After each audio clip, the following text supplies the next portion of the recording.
ASM Tofazzal Hossain ছিলেন বাংলা বাজারে প্রেসের মালিক। প্রায়ই তার অঙ্গভঙ্গি আর কথা বলার নানা ধরন দেখে মুগ্ধ হতেন হুমায়ুন আহমেদ। হুমায়ুন আহমেদের জহুরের চোখ তার মধ্যে পেয়েছিলেন অভিনয় প্রতিভা। নিয়ে এলেন তাকে টিভি পর্দায়, আর তাতেই বাজিমাত। এর আগে তাকে কেউ চিনত না। হুমায়ুন আহমেদ চ্যালেঞ্জ হিসেবে নিয়েছিলেন বলে এএসএম তোফাজ্জল হোসেনের বদলে নাম রাখলেন চ্যালেঞ্জার। 2000 সালে হবলঙ্গের বাজারে নাটক দিয়েই অভিনয়ের যাত্রা শুরু তার। সেই নাটকে অভিনয় করেছিলেন নাপিত রামেশ্বরের চরিত্রে। এর পরের গল্প তো সবারই জানা, আর তার চলচ্চিত্রে অভিষেক হুমায়ুন আহমেদের দুই দুয়ারি চলচ্চিত্র দিয়ে। যদিও সেই চলচ্চিত্রে তার অভিনয়ের চরিত্রটি ছিল খুবই স্বল্প সময়ের, কিন্তু তার শক্তিমান অভিনয় দেখা যায় হুমায়ুন আহমেদের নির্মিত মুক্তিযুদ্ধের বিখ্যাত চলচ্চিত্র শ্যামল ছায়ায়। সেই চলচ্চিত্রে অভিনয় করেছিলেন এক শহীদের বৃদ্ধ বাবা চরিত্রে। অভিনয়কে যে কতটা নিপুণ কৌশলে ফুটিয়ে তোলা যায় তা তার অভিনয় দেখলেই বোঝা যেত।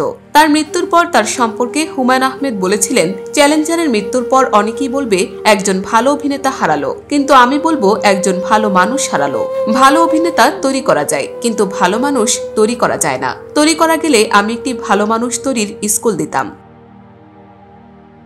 11 বছর আগে আমরা হারিয়েছিলাম এই অসামান্য অভিনেতা চ্যালেঞ্জার তথা এএসএম তোফাজ্জল হোসেনকে। বিনম্র শ্রদ্ধা জানাই তার প্রতি। সত্য, বস্তুনিষ্ঠ ও নিরপেক্ষ দৈনিক জনবাণী।